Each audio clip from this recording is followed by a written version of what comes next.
Hi, ನಾನು ನಿಮ್ಮ ತೇಜಸ್ವಿನಿ. ಇವತ್ತಿನ ಫಸ್ಟ್ ಕ್ಲಾಸಲ್ಲಿ ಬಂದು ಕಂಪ್ಯೂಟರ್ ಬೇಸಿಕ್ ಬಗ್ಗೆ ತಿಳ್ಕೊಳ್ಳೋಣ. ಓಕೆನಾ? ಅದಕ್ಕೂ ಮುಂಚೆ ಇನ್ನೂ ಯಾರ್ಯಾರು ನನ್ನ ಚಾನಲ್ನ ಸಬ್ಸ್ಕ್ರೈಬ್ ಮಾಡಿಲ್ಲ, ಬೇಗ ಬೇಗ ಸಬ್ಸ್ಕ್ರೈಬ್ ಮಾಡ್ಕೊಳ್ಳಿ. ಫಸ್ಟ್ ಬಂದು ಕಂಪ್ಯೂಟರ್ ಅಂದರೆ ಏನಂತ ತಿಳ್ಕೊಳ್ಳೋಣ. ಕಂಪ್ಯೂಟರ್ ಅಂದರೆ ಒಂದು ಎಲೆಕ್ಟ್ರಾನಿಕ್ ಡಿವೈಸ್ ಅಥವಾ ಮಿಷನ್ ಅಂತ ಕರಿತೀವಿ. ಇದು ಏನು ಮಾಡುತ್ತೆ ಅಂದರೆ, ನಾವು ಇನ್ಪುಟ್ನ ಕೊಡ್ತೀವಲ್ಲ, ಅದನ್ನು ಪ್ರೊಸೆಸ್ ಮಾಡ್ಕೊಳುತ್ತೆ ಮತ್ತು ಸ್ಟೋರ್ ಮಾಡಿಕೊಂಡು ಅದು ನಮಗೇನು ಮಾಡುತ್ತೆ, ಔಟ್ಪುಟ್ಟಾಗಿ ರಿಸಲ್ಟ್ನ ಕೊಡುತ್ತೆ. ಬೇಸ್ಡ್ ಆನ್ ನಾವು ಯಾವ ಥರ ಪ್ರೋಗ್ರಾಮ್ ಇನ್ಸ್ಟ್ರಕ್ಷನ್ ಕೊಟ್ಟಿರ್ತೀವಿ ಆ ಥರ, ಅಂದರೆ ಮ್ಯಾಥಮೆಟಿಕಲ್ ಆಗ್ಬೋದು, ಒಂದು ವರ್ಡ್ ಡಾಟ್ ಆಗಿರ್ಬೋದು, ಯಾವ ಥರ ನಾವು ಪ್ರೋಗ್ರಾಮ್ ಇನ್ಸ್ಟ್ರಕ್ಟ್ ಮಾಡಿರ್ತೀವೋ ಅದ್ರ ಥರ ನಮಗೆ ರಿಸಲ್ಟ್ನ ಕೊಡುತ್ತೆ. ನೆಕ್ಸ್ಟ್ ಬಂದು ಪಾರ್ಟ್ ಆಫ್ ಕಂಪ್ಯೂಟರ್ನ ನೋಡ್ಕೊಳ್ಳೋಣ. ಅಂದರೆ ಯಾವುದು ಇನ್ಪುಟ್ ಡಿವೈಸಲ್ಲಿ ಬರುತ್ತೆ, ಯಾವುದು ಔಟ್ಪುಟ್ ಡಿವೈಸಲ್ಲಿ ಬರುತ್ತೆ ಅಂತ ಒಂದೊಂದೇ ಪಾರ್ಟ್ಸ್ಗಳ ಬಗ್ಗೆ ನಾವು ತಿಳ್ಕೊತಾ ಹೋಗೋಣ. ಓಕೆ, ಫಸ್ಟ್ ಬಂದು ಕೀಬೋರ್ಡ್. ಇದು ನಮಗೆ ಇನ್ಪುಟ್ ಡಿವೈಸ್ ಆಗಿರುತ್ತೆ.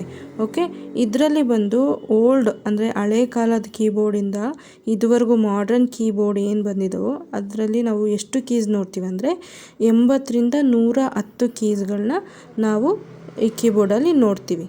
Next part of keys. Okay, ಇದರಲ್ಲಿ numeric keys, functional keys, controls keys, special keys, ಮತ್ತು ಆಲ್ಫಾಬೆಟಿಕ್ ಕೀಸ್ ಮತ್ತು ಆರೋ ಕೀಸ್ ಅಂತ ಇರ್ತವೆ. ಮತ್ತು ಇಂಡಿಕೇಟರ್ ಲೈಟ್ ಅಂದರೆ ಇದು ನಮಗೆ ಇಂಡಿಕೇಟ್ ಮಾಡುತ್ತೆ ಏನಂದರೆ ಕ್ಯಾಪ್ಸ್ ಲಾಕ್ ಆನ್ ಇದೆಯಾ ಆಫ್ ಇದೆಯಾ ಅಂತ, ಮತ್ತು ನಂಬರ್ ಲಾಕ್ ಆನ್ ಇದೆಯಾ ಆಫ್ ಇದೆಯಾ ಅಂತೇಳಿ.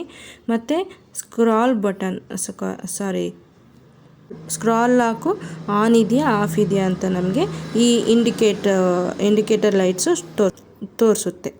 ನೆಕ್ಸ್ಟ್ ಬಂದು ಈ ಕಂಟ್ರೋಲ್ ಕೀಸ್ ಇದಾವಲ್ಲ, ಇವನ್ನ ನಾವು ಯಾವುದನ್ನ ಶಾರ್ಟ್ಕಟ್ ಕೀಸ್ ಟೈಪ್ ಮಾಡೋದಕ್ಕೆ, ಕಮ್ಯಾಂಡ್ ಕೊಡೋದಕ್ಕೆ ನಾವು ಈ ಕಂಟ್ರೋಲ್ ಕೀಸ್ನ ಯೂಸ್ ಮಾಡ್ತೀವಿ. ಮತ್ತು ಫಂಕ್ಷನಲ್ ಕೀಸು ಕೂಡ ನಾವು ಶಾರ್ಟ್ಕಟ್ಟಾಗಿ ಟ್ಯಾಲಿನಲ್ಲಿ ಎಲ್ಲ ಶಾರ್ಟ್ಕಟ್ ಕೀಸ್ ಬರ್ತವೆ. ಈ ಪಾಯಿಂಟ್ಗೆ ನಾವು ಈ ಫಂಕ್ಷನ್ಸ್ ಕೀಸ್ನ ಯೂಸ್ ಮಾಡ್ತೀವಿ. ನೆಕ್ಸ್ಟು ಆಲ್ಫಾ ಮತ್ತು ನ್ಯೂಮರಿಕ್ ಕೀಸ್ ಬಂದು ಗೊತ್ತಿರೋಂಗೆ ಯಾವ್ದಾದ್ರು ಡಾಕ್ಯುಮೆಂಟ್ಸ್ಗಾಗಲಿ ಮತ್ತು ಪ್ರೋಗ್ರಾಮ್ಸ್ ಬರೆಯೋದಕ್ಕಾಗಲಿ ಯೂಸ್ ಮಾಡ್ತೀವಿ. ನೆಕ್ಸ್ಟ್ ಬಂದು ಮೌಸ್ ಬಂದು ಸೆಕೆಂಡ್ ಇನ್ಪುಟ್ ಡಿವೈಸ್ ಆಗಿರುತ್ತೆ. ಇದರಲ್ಲಿ 2 ಥರ ಇರ್ತವೆ, ಒಂದು ವೈರ್ಲೆಸ್ಸು ಮತ್ತು ಇನ್ನೊಂದು ವಯರ್ಡು. ಓಕೆ, ಸೊ ಇದನ್ನು ಏನಕ್ಕೆ ಯೂಸ್ ಮಾಡ್ತೀವಿ ಅಂದರೆ, ಈಗ ಲ್ಯಾಪ್ಟಾಪು ಕ್ಯಾರಿ ಮಾಡಬೇಕಾಗಿರುತ್ತಲ್ಲ, ಅಂಥ ಟೈಮಲ್ಲಿ ಈ ಮೌಸ್ನು ಕೂಡ ನಾವು ಕ್ಯಾರಿ ಮಾಡೋದಕ್ಕೆ ಈ ವಯರ್ಲೆಸ್ ಮೌಸ್ನ ಯೂಸ್ ಮಾಡ್ತೀವಿ. ಅದೇ ಥರ ನಾವು ನೋಡೋದಾದರೆ ಮೌಸಲ್ಲಿ 3 ಬಟನ್ಸ್ ಇರುತ್ತೆ. ಒಂದು ಬಂದು ಯಾವ್ಯಾವ ಅಂದರೆ ಲೆಫ್ಟು, ರೈಟು ಮತ್ತು ಸ್ಕ್ರಾಲರ್.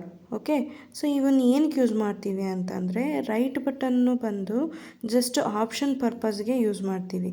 ಓಕೆ, ನೀವೆಲ್ಲೇ ಕ್ಲಿಕ್ ಮಾಡಲಿ ರೈಟ್ ಬಟನ್ನು ಅಂದರೆ ಟಾಸ್ಕ್ ಬಾರ್ ಆಗ್ಬೋದು ಅಥವಾ ಯಾವುದೇ ಒಂದು ಫೈಲ್ ಓಪನ್ ಮಾಡಿರ್ಬೋದು, ಎಲ್ಲನೂ ನೀವು ರೈಟ್ ಬಟನ್ ಕ್ಲಿಕ್ ಮಾಡಿದ್ರೆ ಅಂದರೆ ನಿಮಗೆ ಕಂಟೆಕ್ಸ್ಟ್ ಮೆನು ಬರ್ತದೆ, ಅಂದರೆ ಎಕ್ಸ್ಟ್ರಾ ಆಪ್ಷನ್ಸು ನಮಗಲ್ಲಿ ಶೋ ಆಗ್ತವೆ.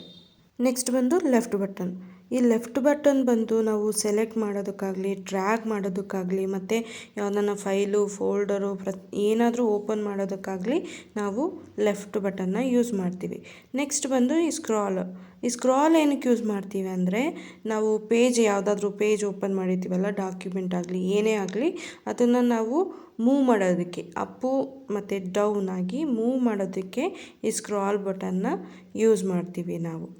ನೆಕ್ಸ್ಟ್ ಬಂದು ಔಟ್ಪುಟ್ ಡಿವೈಸ್ನ ನೋಡ್ತಾ ಹೋಗೋಣ. ಅದರಲ್ಲಿ ಮೇಯ್ನ್ ಇಂಪಾರ್ಟೆಂಟ್ ಬಂದು ಮಾನಿಟರ್ ಆಗಿರುತ್ತೆ. ಓಕೆ, ಸೊ ಇದನ್ನು ನಾವು ಏನಂತೀವಿ ಅಂದರೆ ವಿಷುವಲ್ ಡಿಸ್ಪ್ಲೇ ಯೂನಿಟ್ ಅಂತ ನಾವು ಕರಿತೀವಿ ಈ ಮಾನಿಟರ್ನ.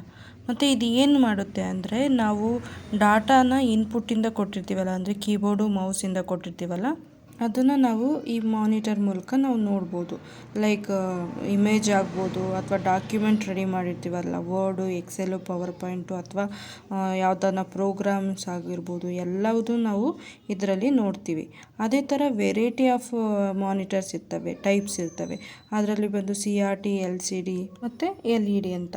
ಓಕೆ, ಸೊ CRT ಬಗ್ಗೆ ನಾವು ನೋಡೋದಾದರೆ, CRT ಅಂದರೆ ಕ್ಯಾಥೋಡ್ ರೇ ಟ್ಯೂಬ್ ಅಂತೇಳಿ. ಸೊ ಇದು ಬಂದು ಹಳೆ ಕಾಲದ ಟಿವಿಗಳಿರ್ತಿದ್ವು ನೋಡ್ರಿ, ಅದರಲ್ಲಿ ಅಷ್ಟು ನಮಗೆ ನೀಟಾಗಿ ಕಾಣಿಸ್ತಿದ್ದಿಲ್ಲ. ಅದೇ ಥರ ಇದು ಕೂಡ ಅಷ್ಟು ನೀಟಾಗಿ ನಮಗೆ ಮಾನಿಟರ್ ಡಿಸ್ಪ್ಲೇ ಮಾಡ್ತಿದ್ದಿಲ್ಲ. ಹಾಗಾಗಿ ಏನಾಯಿತು, ಮಾನಿಟರ್ ಇನ್ನೂ ಅಪ್ಡೇಟ್ ಆಗ್ತಾ ಬಂದು LCD LED ಈ ಥರ ಇನ್ನೂ ವೆರೈಟೀಸ್ ಆಫ್ ಮಾನಿಟರ್ಸ್ ಅಂದರೆ ಟೈಪ್ಸ್ ಆಫ್ ಮಾನಿಟರ್ಸ್ ಇದ್ದಾವೆ. ಓಕೆ, ಸೊ LCD ಅಂದರೆ ಲಿಕ್ವಿಡ್ ಕ್ರಿಸ್ಟಲ್ ಡಿಜಿಟಲ್ ಅಂತೇಳಿ, ಮತ್ತು LED ಅಂದರೆ ಲೈಟ್ ಎಮಿಟಿಂಗ್ ಡಿಯೋಡ್ ಅಂತೇಳಿ. ಓಕೆ, ಇವೆರಡಕ್ಕೂ ಏನು ಡಿಫ್ರೆನ್ಸ್ ಅಂದರೆ ಸ್ವಲ್ಪ ಜಾಸ್ತಿ LED ಲೈಟಿಂಗು ಮತ್ತು ಎಫಿಷಿಯೆಂಟು ಜಾಸ್ತಿ ಇರುತ್ತೆ compare to LCD monitor. Okay, so ಇದು ಬಂದು ನಮಗೆ ಔಟ್ಪುಟ್ ಡಿವೈಸ್ ಆಗಿರುತ್ತೆ. ಮತ್ತು ನೆಕ್ಸ್ಟ್ ಬಂದು ಪ್ರಿಂಟರು ಮತ್ತು ಸ್ಪೀಕರ್ ಆಗಿರುತ್ತೆ. ಸೊ ಇವು ಕೂಡ ನಮಗೆ ಏನಾಗಿರುತ್ತೆ, ಔಟ್ಪುಟ್ ಡಿವೈಸ್ ಆಗಿರುತ್ತೆ. ಪ್ರಿಂಟರ್ ಬಂದು ನಮಗೆ ಡಾಕ್ಯುಮೆಂಟ್ ಪ್ರಿಂಟನ್ನ ಕೊಡ್ತತೆ. ಸೊ ಸ್ಪೀಕರ್ ಬಂದು ಆಡಿಯೋನ ನಮಗೆ ಏನು ಮಾಡುತ್ತೆ, ಕೇಳಿಸುತ್ತೆ. ಸೊ ಇವೆಲ್ಲ ಬಂದು ನಮಗೆ ಔಟ್ಪುಟ್ ಡಿವೈಸ್ಗಳು ಆಗಿರ್ತವೆ. ನೆಕ್ಸ್ಟ್ ಪಾರ್ಟ್ ಬಂದು ವೆರಿ ಇಂಪಾರ್ಟೆಂಟ್ ಆಗಿರುತ್ತೆ, ಯಾಕೆಂದರೆ ಇದು ಕಂಪ್ಯೂಟರ್ಗೆ ಬ್ರೈನ್ ಆಫ್ ದ ಕಂಪ್ಯೂಟರ್ ಅಂತ ಹೇಳ್ತೀವಿ. ಇದನ್ನು ನಾವು CPU ಅಂತ ಕರಿತೀವಿ. ಓಕೆ, ಇದು CPU ಅಂದರೆ ಸೆಂಟ್ರಲ್ ಪ್ರೊಸೆಸಿಂಗ್ ಯೂನಿಟ್ ಅಂತ ಹೇಳಿ. ಓಕೆ, ಇದು ಏನು ಮಾಡುತ್ತೆ ಅಂದರೆ ಡಾಟಾನ ರಿಸೀವ್ ಮಾಡ್ಕೊಳುತ್ತೆ. ಅಂದರೆ ನಾವು ಏನು ಇನ್ಪುಟ್ ಕೊಟ್ಟಿರ್ತೀವಲ್ಲ, ಕೀಬೋರ್ಡು ಮತ್ತು ಮೌಸಿಂದ ಇನ್ಪುಟ್ ಕೊಟ್ಟಿರ್ತೀವಲ್ಲ, ಆ ಇನ್ಪುಟ್ನ ಆಕ್ಸೆಪ್ಟ್ ಮಾಡಿ ಪ್ರೊಸೆಸ್ ಮಾಡುತ್ತೆ. ಆ ಪ್ರೊಸೆಸ್ ಮಾಡಿ ನಮಗೇನು ಮಾಡುತ್ತೆ ಅಂದರೆ ಔಟ್ಪುಟ್ಟಾಗಿ ರಿಸಲ್ಟ್ನ ಕೊಡುತ್ತೆ. ಓಕೆ, ಸೊ ಅದು ಮಾನಿಟರ್ ಮೂಲಕ ಆಗ್ಬೋದು, ಪ್ರಿಂಟರ್ ಮೂಲಕ ಆಗ್ಬೋದು, ಅಥವಾ ಸ್ಪೀಕರ್ ಮೂಲಕ ಆಗಿರ್ಬೋದು. ಮತ್ತು ಪರ್ಮನೆಂಟಾಗಿ ಡಾಟಾನ ಸ್ಟೋರ್ ಮಾಡಿಕೊಳ್ಳುತ್ತೆ.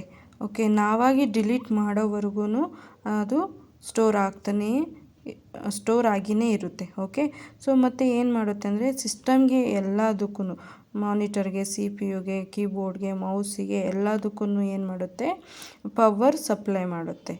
ಓಕೆ, ಸೊ ಇವತ್ತಿನ ಕ್ಲಾಸ್ ಇದಾಗಿರುತ್ತೆ. ಮತ್ತು ನೆಕ್ಸ್ಟ್ ವಿಡಿಯೋದಲ್ಲಿ ನೆಕ್ಸ್ಟ್ ಚಾಪ್ಟರ್ ಜೊತೆ ನಿಮ್ಮ ಮುಂದೆ ಬರ್ತೀನಿ. ಸೊ ನನ್ನ ಕ್ಲಾಸ್ ನಿಮಗೆ ಇಷ್ಟ ಆಗಿದ್ದರೆ ಪ್ಲೀಸ್ ಲೈಕ್ ಮಾಡಿ, ಶೇರ್ ಮಾಡಿ, ಕಮೆಂಟ್ ಮಾಡಿ, ಮತ್ತು ಸಬ್ಸ್ಕ್ರೈಬ್ ಮಾಡೋದು ಮಾತ್ರ ಮರಿಬೇಡಿ. Thank you.